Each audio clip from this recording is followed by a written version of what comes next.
Hello, everybody. Welcome. My name is Josh Cooper, and I'm the president and CEO of the Baycrest Foundation. And I'm here today to do a brief intro and to talk a little bit about Baycrest and what's going on here on our 23-acre campus located in the heart of Toronto. So for those of you who don't really know us that well, Baycrest has had a commitment to the health and well-being of older adults, both in our community and beyond. Baycrest has been around now for over a century. We are in our 102nd year, and I'm glad to say that we have had a very strong focus in the last few years while never losing sight of all of our clients, residents, and patients right here on Bathurst Street in Toronto. We've also expanded our reach into different parts of the world, primarily into Asia, Southeast Asia. But today we're talking really about technology and what has technology done to make the world a much smaller place, and what has it done to help seniors, and technology literacy, which is, as we know, a key enabler for older adults in order to be able to participate in an increasingly digital world. And we believe here at Baycrest that there are three pillars for digitizing clients. So the first is technology infrastructure, which is devices and the internet.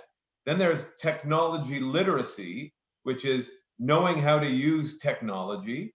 And of course, delivering channels like delivery channels such as Baycrest at Home, which I'm sure will come up today, and Connected Seniors that deliver the high-end content that Baycrest creates for all of our end users. It's always important to keep in mind that while it's great to have technology and to have delivery channels, we need to know how to use technology. So give you a little example. A personal one was just last week. My mother, who is very soon turning 80, she still goes to school, not because she didn't finish the first time, but out of interest. She is in classes at the University of Toronto, and she has a presentation due this week, several actually. And she called me and she was all worried about how to set up her presentations on PowerPoint. And she wasn't sure, and she was waiting for help from her granddaughter, one of my nieces. And I explained to her that knowing how well she can use Word and email and everything else on the computer, if she just goes on and tries to use PowerPoint, just start playing around with it. I said she can go to YouTube, watch videos if she needs to, but at least try. And what I believe I did, and she confirmed for me later, that I at least gave her the encouragement to go on and try PowerPoint. She called me about 8 hours later, very happy that she had made a dent and started her presentations. And it was really just about having someone who was able to encourage her to get online and actually try using one of the pieces of software that was on her computer. And so while it takes time and resources to teach older adults how they can benefit from technology, it is among the most worthwhile of investments. By this one little example, which happens, I'm sure, millions and millions of times every single day, but by making this worthwhile investment, we're empowering seniors to become active in their well-being and in their health. Things like social activities and their banking, shopping, learning, access to medical care, to doctor's appointments, all online, which obviously during a pandemic has been more important than ever before. So the return on the investment is very clear that this is obviously a major part of our vision at Baycrest to give adults a life of purpose, inspiration, and fulfillment. And so with the help of the funding from United Way of Greater Toronto, and of course, many donors that are on this call, so thank you to everybody, Baycrest has been running a highly successful pilot program to teach seniors in our community about learning to use the computer and how to sharpen their internet skills. We actually have a pilot program right now, which we're about halfway into, running at 2 Neptune, and we are going to be rolling out another pilot project at the terraces as well. And so these efforts are aligned with other efforts that Baycrest has been leading around the use of innovation and technology for seniors. So with your help, all of our very kind and generous donors and supporters, we will soon be able to scale this pilot project offer these services to many more adults who are wanting them off of our campus as well. Thanks to donors, donors have enabled us to build what is called Baycrest at Home, which is bringing virtual medical care, programs, and services, not just to our campus, but the community abroad throughout the pandemic and well past the pandemic. In fact, Baycrest at Home was well into development long before the pandemic was a reality. And so our goal is to continue to build Baycrest at Home to ensure that people who want these services to actually bring the very best of Baycrest into your house without you having to live at Baycrest. This is a service that we have been building out now for the last few years and will be expanding dramatically as soon as the pandemic comes to a close. And donors were instrumental in also seeding CABI. CABI is the Center for Aging and Brain Health Innovation. CABI is unique to Baycrest. It is a national, in fact, a global incubator for innovations in the brain health and aging space. This is all products and services that are enabling people to age in the setting of their choice. And so these products and services come together where they are tested, marketed, funded, and developed through the resources of CABI. And this is being done now CABI is now in its 6th year, and it has proven to be a very successful incubator. The success of all of these endeavors, though, relies heavily on growing the tech literacy for our older adults. And that's what we are going to be talking about today. We have a great example of the impact that tech literacy can bring in success in terms of the US-based OATS. OATS stands for Older Adults Technology Services.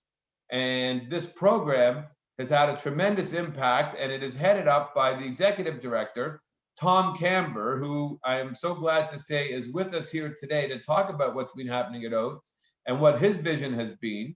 So I'm going to introduce Tom and then turn over the screen to Tom. But Tom Kamber is an award-winning social entrepreneur.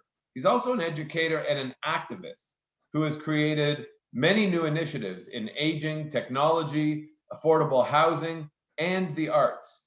He is the founder and executive director, as I said, of OATS, the Older Adults Technology Services, and to date has helped over 40,000 seniors get online in the United States. He's created the first technology-themed community for older adults. Tom has also taught social entrepreneurship and philanthropy at Columbia University and has published widely in academic journals on topics including public policy, business strategy, and technology. He speaks regularly at local, national, and international conferences, including the Consumer Electronics Show, which I'm sure many of you have heard of. He's also spoken at the Institute of Medicine, the American Society on Aging, Federal Communications Commission. He's done TEDx Columbia, the Amplify Festival in Australia, and the International Longevity Forum in Brazil. And now today, he can add Baycrest to his resume. So, Tom, I'm going to turn it over to you, and thank you so much again for joining us here. We're really looking forward to hearing what you have to say. Thank you, Josh, and I appreciate the wonderful introduction, which now reminds me that I have to edit my bio because it's way too long. And but I'm really happy to be here, speaking even online with people at Baycrest, and I've been actually to Baycrest visiting for the CABI conference a couple of years ago, and we've stayed in touch since then. And it's been such an intense time with the COVID crisis, and has really put a real spotlight on the need to focus on these issues related to technology and aging. So I'm going to do a couple of things today. I'm going to give show a PowerPoint for maybe 20 minutes, showing some slides and a couple of images and a video to give people a sense of kind of what we've been doing at OATS and where things are going.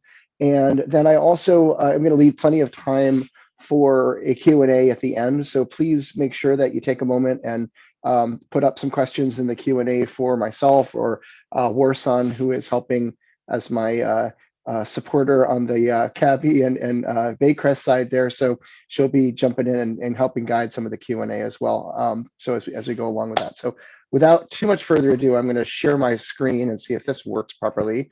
We're going to have our technology test number one and see if we can get this right. I hate to be the guy that's supposed to be the technology expert, and then I get you do your PowerPoint, it doesn't work. We'll see how this goes. Let's see here. So it looks like I'm sharing, and I should be looking at a PowerPoint slide. There we go. And I'm going to move my thing so I can see Warson's face. If Warson is smiling, that means that it's working. Warson is smiling. We're working. You can see my presentation. Excellent. So I called this presentation today Technology, Aging, and Social Impact on the Trail of Unicorns. And the reason that I'm using this provocative language around unicorns is that a lot of the work that we do when we think about social engagement and social impact is, at least at OATS, it's inspired by a lot of the work that the corporate world has done around thinking in terms of the rate of return on investment. When we're doing social impact work as activists, I think we should really bring the same kind of challenges and methodologies to asking whether or not our investment of time and energy and money and resources is also leading to large-scale returns on investment instead of simply incremental terms. Where everybody can find a program to do some kind of services, but there's also some value in setting up services that might have multiplier effects in terms of the results that they achieve. And interestingly, in the technology and social impact space, I believe there is a chance, and there are some examples where the social activist efforts that we're putting out are reaping sort of unicorn level returns in terms of really outsized benefits for people and changes that are worthy of really zeroing in on thinking about how we can replicate. So we've been doing this at OATS for 16 years.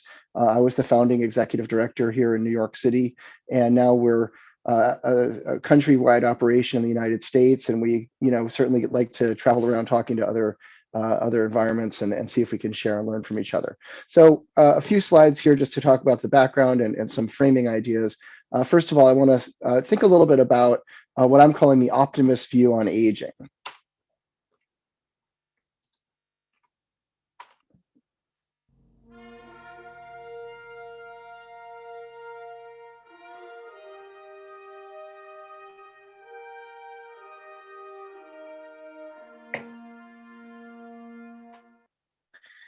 That's my hokey slide for the morning. I want us to think though, like put yourself in a frame of mind and just imagine a world in which there is no digital divide and no gap between the ages in terms of what people are doing with technology.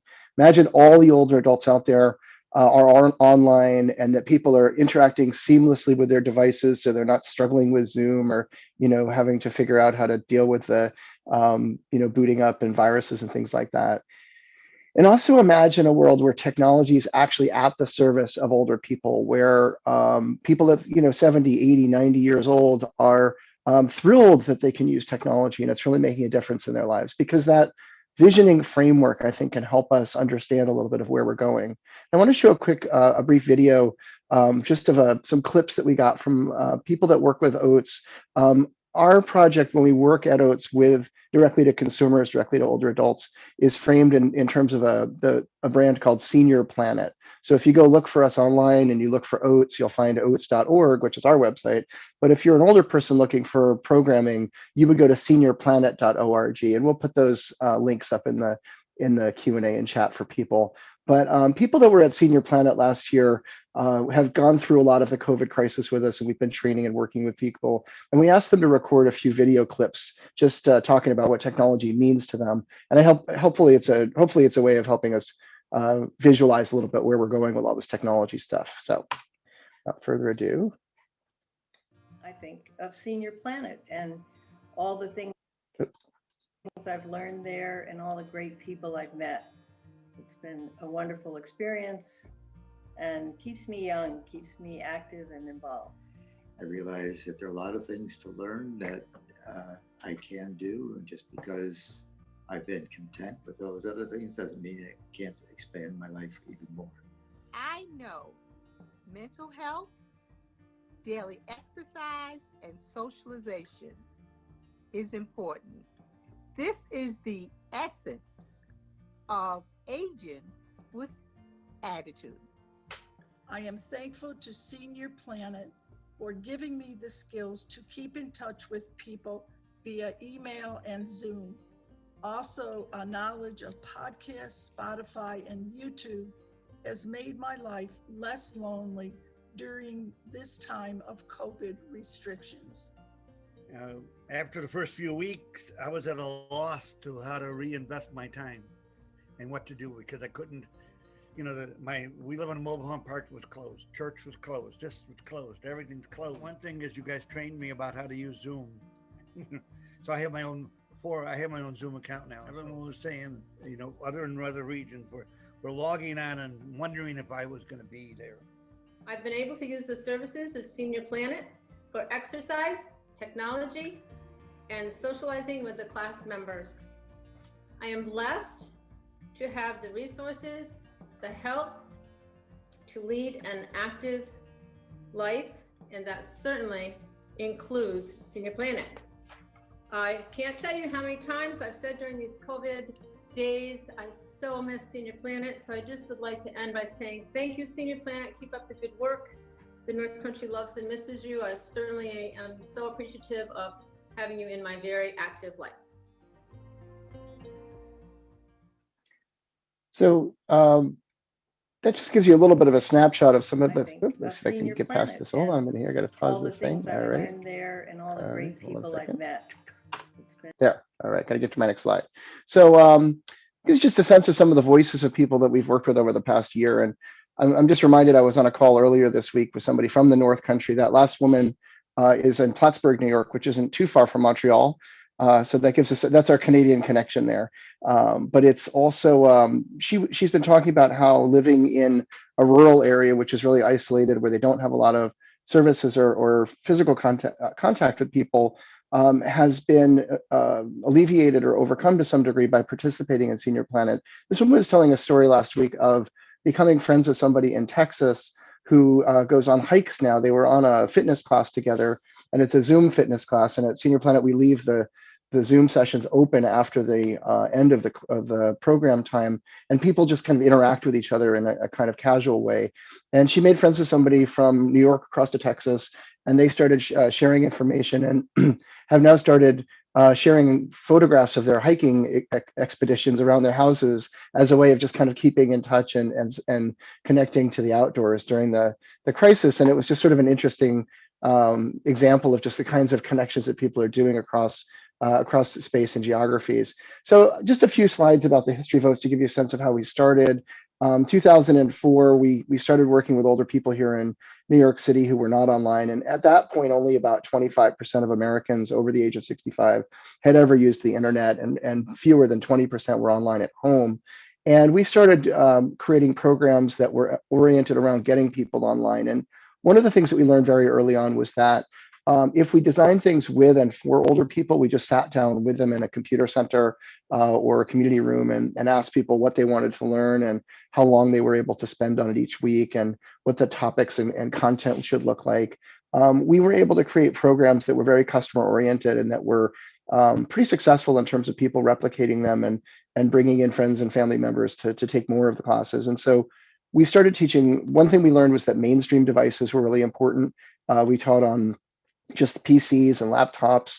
We found that in our beginning moments, people were saying, well, older adults need specialized technology because they won't be able to interact with the computer interfaces and things like that, or they won't have the same ability to keep coming back for classes. But we found that in fact, we could teach people on laptops. We could teach people to use Gmail. Back then we taught Yahoo Mail, but we switched over when Gmail became more prominent.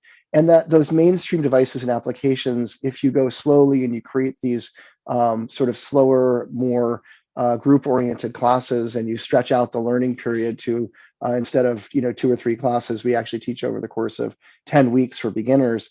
People really do learn and become really enthusiastic about it and can learn the same mainstream tech and interfaces that people do, in all walks of life and all ages. And then the other thing that was really important, and I'll talk about this at the end of the presentation, is that we really emphasize partnerships. We felt that it's the kind of program that really benefits from working together with others. And so we started partnering with other senior citizen organizations around the city and the housing developments and city government. See if I can get my slide to advance here. Come on, slide. Gotta use my clicker. For some reason, my slides are not advancing. There we go. Whoops, jumping ahead. So second point here is that when we started working, we created the Senior Planet Center in Manhattan in 2013, which was, as Joss was mentioning, the first technology-themed community center in the United States.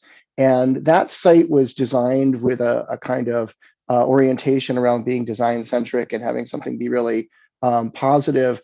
And one of the things that we've really integrated with a lot of the learning is this motto. You even heard one of the women in the video mention it earlier. Our motto at Senior Planet is aging with attitude. And the idea is that, you know, people who are learning technology are often future oriented with their aging. They're excited about their learning processes. They usually show up at the door with a computer or technology question, but it's really embedded in a bigger question about, you know, some purpose that they have, where they want to start a business or they want to build their social network. And so we embrace that kind of eclectic personal mission that people are walking in the door with. And we call it aging with attitude, which is really the encouragement for people to do it their way. And we'll try to, you know, we'll try to meet them where they are and provide them with support. And as part of that program at Senior Planet, we found that we really made a lot of progress because there was a way for people to come together in a physical location, but we kept teaching courses at multiple sites around New York City. And so we ended up, in fact, in the first 10 years of the organization's life, we taught at 70 different locations. And last year we taught it, before COVID started, we were teaching at 200 different sites around the country in partnership areas. When we do technology training, we don't think about it in terms of the results as measured by technology use. And that's kind of a strange but important distinction for us. A lot of technology programs would come and start doing a quiz or a survey at the end and saying, well, are you, using a computer and are you using a smartphone, and can you do email? And we find that we'd rather be asking questions about what age-related outcomes are you using the technology to achieve? And we did a strategic plan a bunch of years ago and came up with these 5 areas that we want to be known for: health, social, creative, financial, and advocacy. And if you look at OATS trainings, even if you go today to seniorplanet.org, you'll look and see all of our programs can be identifiably grouped within one of these areas. And we started creating surveys related to people's health outcomes or social outcomes.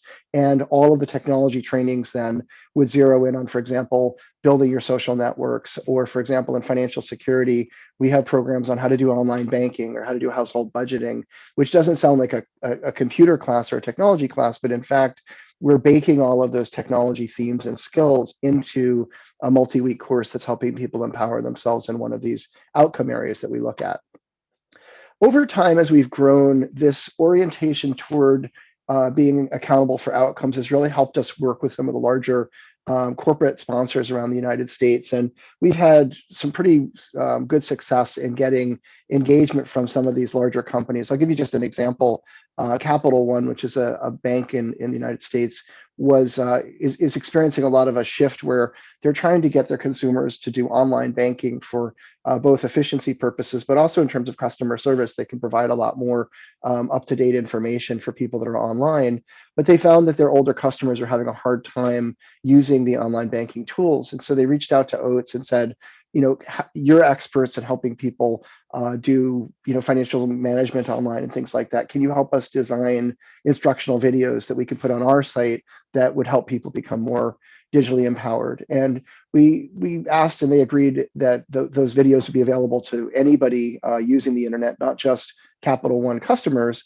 And we created 50 different videos of them on how to do online banking, and we called it Ready, Set, Bank. And they paid us as corporate partners the same way that they might pay a Deloitte or some other corporate engagement partner. And we were able to bring our sort of nonprofit expertise from having done this for 15 years to make sure that their videos are really high impact. And they've had hundreds and hundreds of thousands of people have used those videos. They came back to us and asked that we would design some additional ones in Spanish. I'm sure we could do French at some point out there, but it's been really an amazing partnership. And all of these different corporate relationships have been opportunities for OATS both to advance our work, but also to help a company serve older adults and create more of a kind of tech positive but aging positive engagement as well. We've gotten huge amounts of press for the program over the years. It turns out that getting seniors online is newsworthy, and that can drive further investment in your programs. And so we've had lots and lots of press in these different outlets. And for those of you who read the New York Times, we just had an article in today's New York Times on lifelong learning that came out. And so the print edition of the New York Times today has a wonderful article on lifelong learning and quotes me and talks a little bit about what OATS is doing at Senior Planet. So there's a little bit of a sort of public relations feedback loop that can really, again, the purpose is not to be vain or excited that we got our name in the newspaper, although that's always fun, but it really drives investment because a lot of the corporate partners want to see themselves reflected in some of these articles. Philanthropic entities are looking to make sure that their impact is broadly spread around, and this is one way that we help disseminate information and build momentum with the program. Over the last few years, we expanded outside of New York City and started building programs in different states around the country. So we were in Florida and Maryland and Colorado, Texas, and California. And we've also been able to build up some pretty significant numbers in terms of revenue. These numbers are actually 1 year out of date now. We're about to update this chart. So our revenues last year, we were a $10 million nonprofit, which is by American standards a sort of mid-sized organization. We really focus a lot on our outcome results and things. But really exciting for us is that as we've expanded the programming outside of New York and built this national footprint, we were picked up by AARP as a potential affiliation target organization. And they reached out to us about a year ago and said that they were looking to build their own capacity to deliver technology training and impact for their customers and for the population of older adults at large in the United States. But they saw that we had this very well-regarded and well-documented program, and they offered to affiliate with us, which would mean that we would have access to their corporate resources, not just financial, but most importantly, all of their research and distribution channels for our program. So January 1st, we actually announced that we're going to be a corporate affiliate of AARP, and there's only a handful of groups that fall into that category. So it makes us, gives us a real chance to go to scale. In terms of the way that we measure impact, we've done surveys of outside evaluators who've come in and analyzed the program before and after, and then 6 months after the program was completed. We find that virtually everybody, 93% of the participants, are still using technology on a daily basis after they've been through an OATS training. We have a program called Team Senior Planet, which is has those red T-shirts, and a lot of the people in Team Senior Planet are exercising together. That is our single most popular course online right now. So we've been really having a lot of example benefits from that. And then we have interesting outcomes. For example, we have a program in San Antonio focused on social isolation, which will give you a little bit of an idea of how we think about impact and return on investment from a social standpoint, where we worked with Cornell University, a professor there, to build a 50-question questionnaire, like a very intensive questionnaire, asking people about their social engagement, using questions that were validated from the sociology literature. Questions like, do you agree with the statement that you don't belong to anything that you'd call a community? We asked people if they had an urgent need, is there somebody that they could call that would come and help them, or do they feel lonely on a regular basis? And we had all these questions. We asked people to answer them before working with them, and then we did a program called Connect, which was meant to use technology to help people build their social networks. And then 3 months later, we went and asked the same battery of questions. And we found that people were getting very substantial movement on some of these questions, like, this question about belonging to a community. There was a 30 percentage point improvement on that one question, from people saying that originally they didn't feel that they belonged to a community, but 3 months later, after being part of these trainings, they really felt like it was making a difference for them. And then we went back to the analytic well, I guess you may put it, and asked them to create a more systematized way for us to evaluate those numbers, where we asked them to standardize the results, because the 30-point movement on a question doesn't really mean very much unless you know how that relates to a baseline or what other respondents might provide to a similar question. So we created a standardized scale for a lot of the outcomes that we're looking at. We were able to find that there were statistically validated improvements on people's social engagement and several different health indicators as well. And we've been sort of reformulating a lot of this in the post-COVID period, because we can't know as much about the individuals coming through the classes that are doing things online. But this focus on impact is central to our success in the work that we're doing. A few things that have happened since the COVID crisis has happened. By the way, this is our new logo at the bottom of the page that popped up on there that I accidentally put in here. When COVID started back in March in the US and became a real crisis, we stopped doing online classes in the middle of March. And within about a week, we converted all of our programs to online. We already had about 200 modules of digital training that were available to us. So what we needed to do was simply take out the parts that were face-to-face and convert those into digital as well, and then reformat a lot of the program flow so that it didn't require such consistent commitment from people in terms of time commitment. And we were able to get our programs up and launched in about starting a week after we closed down. And by the end of the year that we had taught over 100 different modules of different kinds of classes. We had, Spanish clubs and morning stretch classes, which goes every day at 10 o'clock in the morning Eastern time and is our biggest, most popular program. We have 60 people on that class last week. We've got a program in Montgomery County, Maryland that launched its first 5-week course, and that just got translated into Chinese and is launching this month.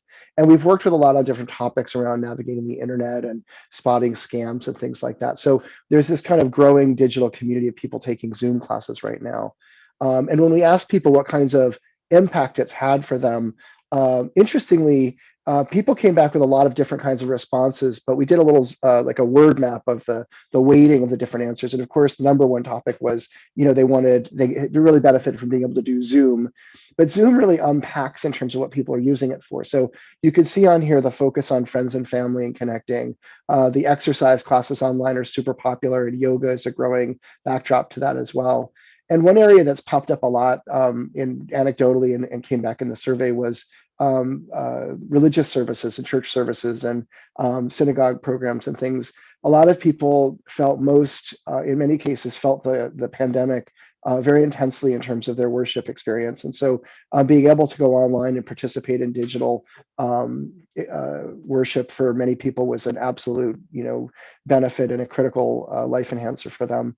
And then there's all the practical stuff you'd expect, the vaccine information, which is really current right now, but ordering groceries and doctor's appointments and things like that. So the digital connection's been really essential.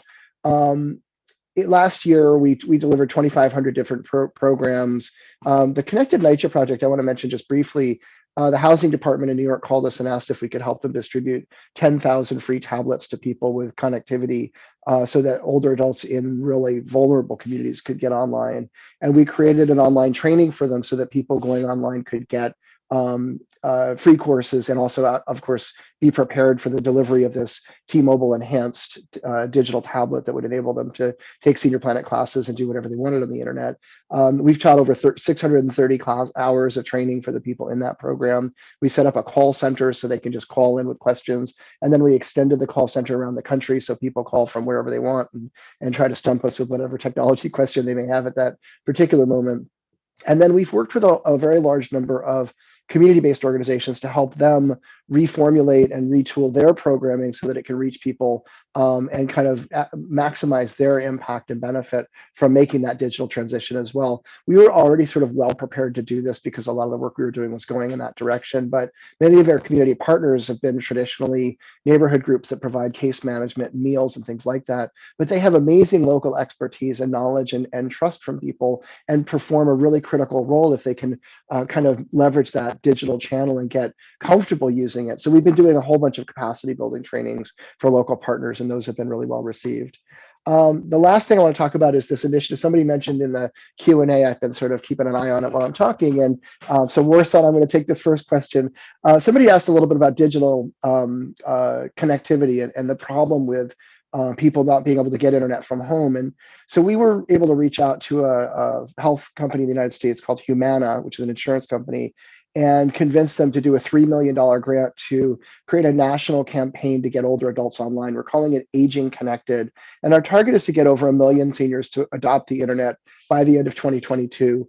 And part of it, of course, is building these big national partnerships. So the AARP partnership, of course, is front and center for that for us, but we've also been working with telecommunications companies like Comcast and Verizon and T-Mobile, doing programming and getting support from them, but also shaping their low-cost offerings for people to help them get online. And the first step in all of this is that we did this report called the Aging Connected Report, which for the first time ever asked that question of what percentage of older people are online versus the younger population. We did the cutoff at 65 and older. And what does it look like in terms of geography and demographics? So we worked with these two luminaries in the field that were real experts in aging research, and we broke out all the data from a couple of big data sets, the census in the United States and a database of health and social engagement research. And when we looked at all of the data, we found these very large broadband gaps that emerge between young and old. The big piece of news was that only 42% of older Americans over 65 currently lack broadband at home, which is a really high number. It translates into 21.8 million people. And if we look at the gap between young and old, that's a 15 percentage point gap for the general population across the country. But state by state, it varies from 5% in a state like Alaska to 25% in a place like Washington, D.C. So there are some areas where older adults are really, you might call it underperforming, but obviously they're in many cases simply excluded from participation with the technology. And it really gives us a roadmap, actually like a physical roadmap of where we can go to try to make a difference. So we've got this huge blaring headline of 21.8 million people offline.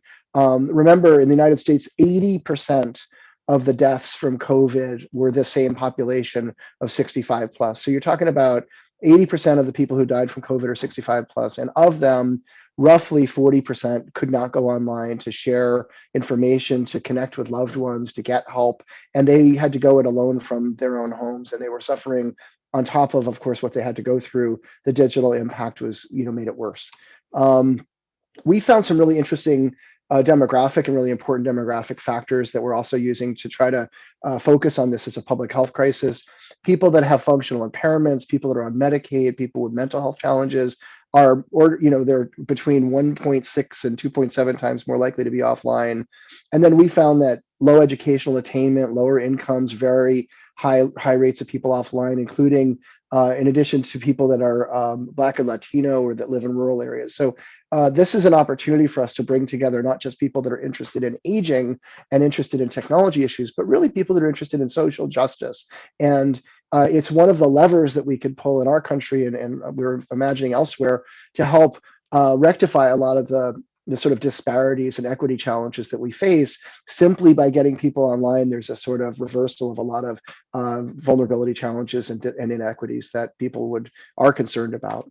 Talked a little bit about COVID, and we've been getting a lot of attention now because, of course, the digital divide now has turned into a COVID vaccine crisis as well, where the first group that we're trying to vaccinate is the group that we can't reach. So people are trying to sign up for vaccine appointments. They're calling their kids are trying to do it on the phone, and it's turned into a real mess. And if as a country we were able to overcome this digital divide, of course, we would be maximizing the benefit of the technology right now by signing people up for help that they need. So Aging Connected is putting together these partnerships and programming. Don't need to go too deeply into that.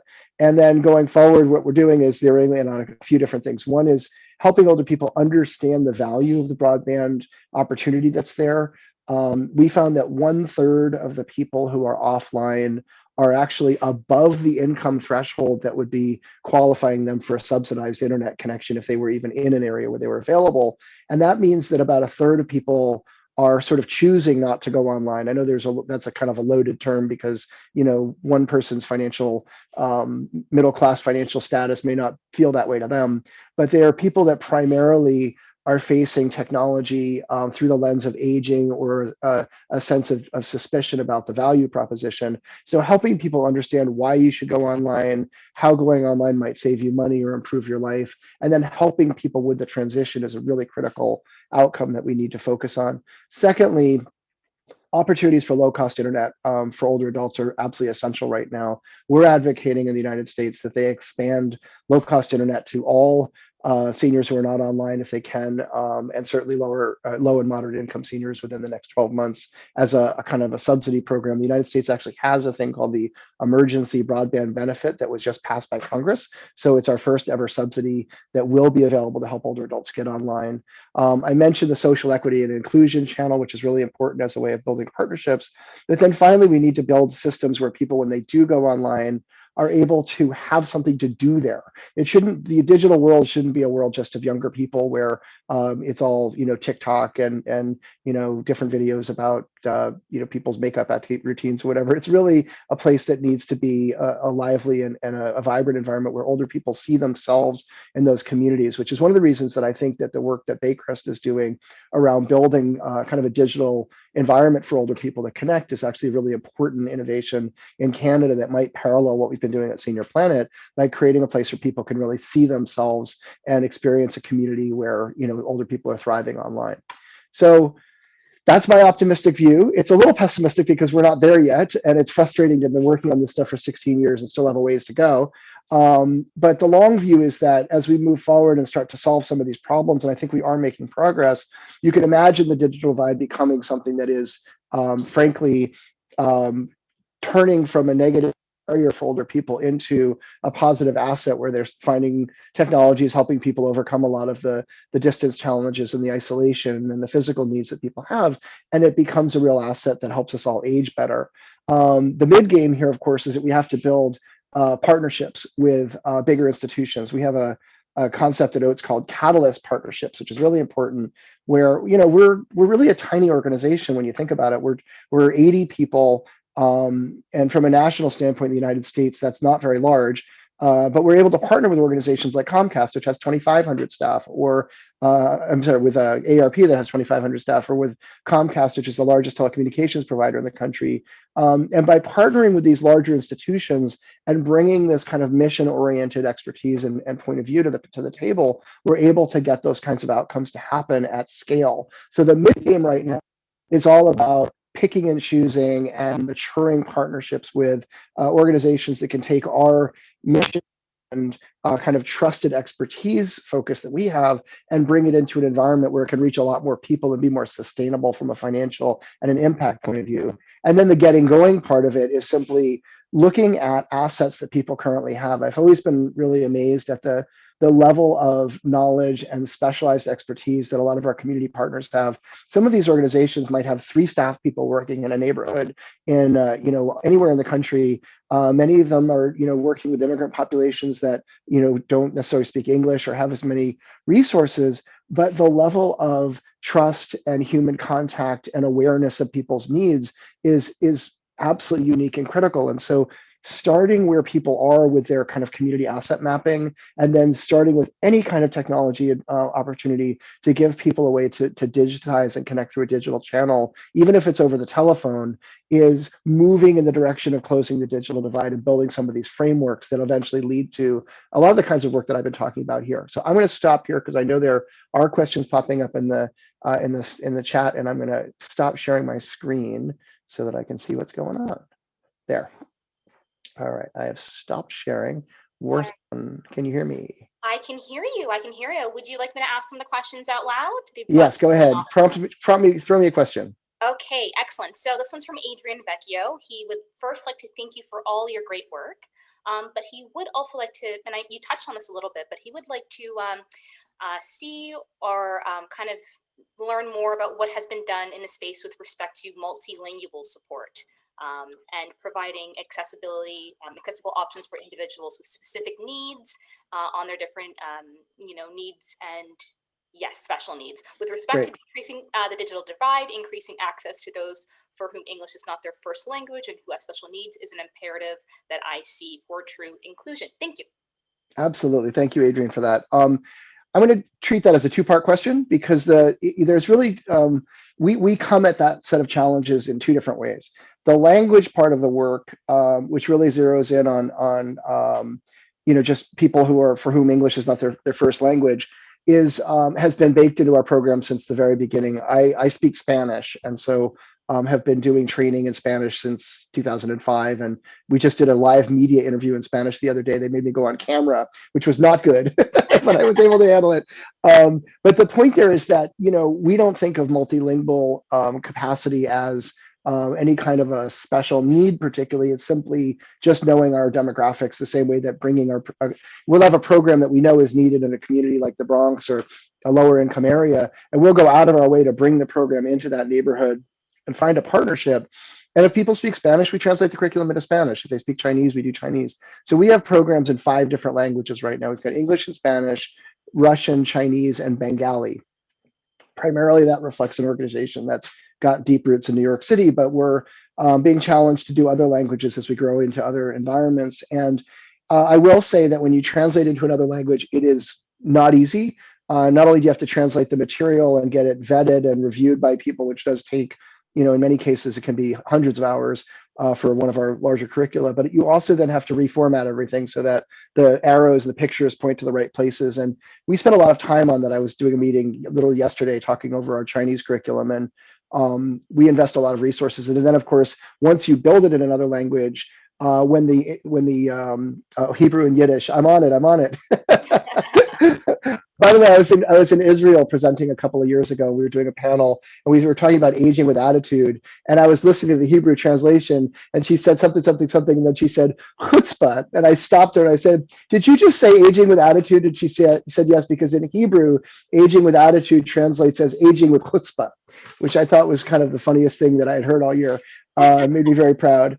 But we're looking for, we do the translations. We really support that, and it's a natural part of the OATS work. On the disability side, there's a couple of things going on here. First of all, a lot of mainstream technology now has features that enable people to turn on and off things like, audio enhancements or high contrast settings and things like that. And all the OATS curriculum teams are trained to do that, and people at our centers are trained to be able to help people with assistive technologies that are part of the mainstream set of offerings that are out there. That comes up all the time, and we just sort of naturally incorporate it. We don't put a lot of emphasis on it because we feel that it's integrated into just being professionals. When you're working in a program where somebody comes in with hearing impairment, our staff are trained to look for that, and then we'll stop and say, let me get this person onto an assistive device here so that they can hear us. Where you have challenges where some people have more extreme needs or more severe needs around an impairment, we partner with organizations that specialize in that. Our feeling is that the world of disabilities and technology requires a lot of expertise and customized, specialized technologies for people that, for us, are better handed off to people that are good at that and have the expertise to do it. And then they often come right back and end up taking Senior Planet classes, but using JAWS or an assistive technology to do that. So on the assistive side, we do a lot of partnering. On the language side, we do a lot of stuff in-house. That's just been the pattern that we've done over time. Long answer to a relatively short question, but I'll work on it. What's next? Alrighty, that was wonderful.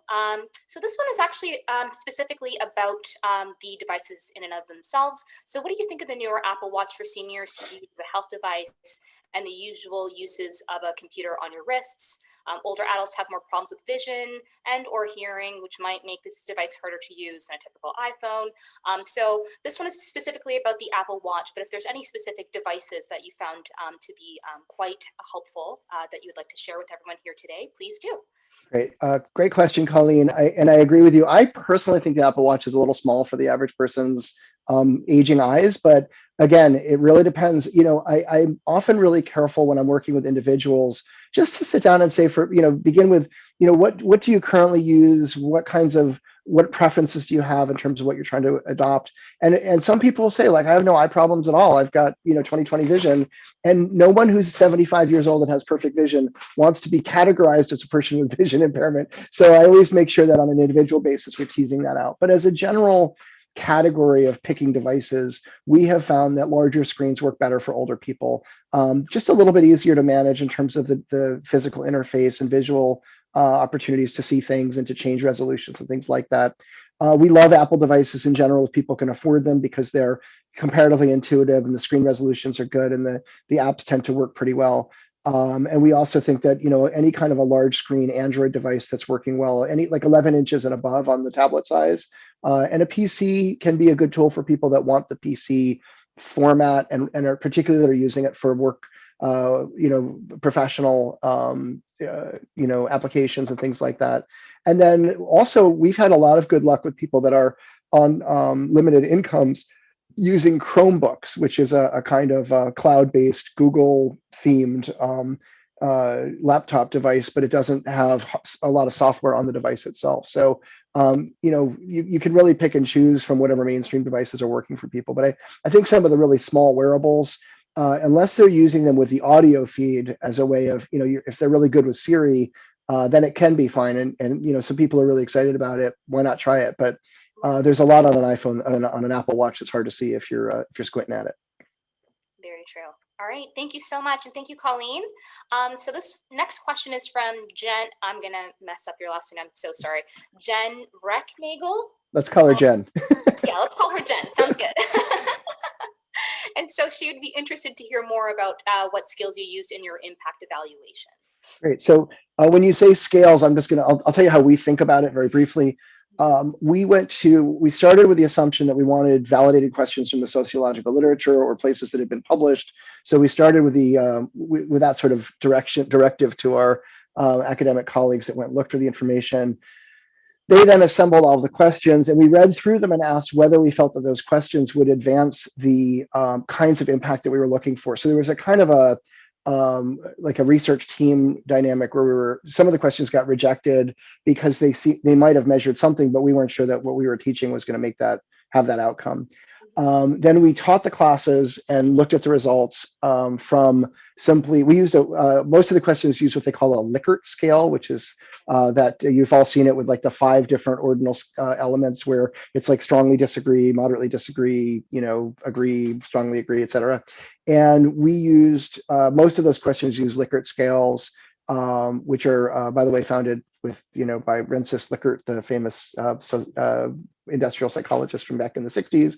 And we found that with those scales, we're looking really to see if there was movement from sort of the lower end of the scale to the higher end, and what percentage of the people had improvement on from one category to the other. We graphed them out.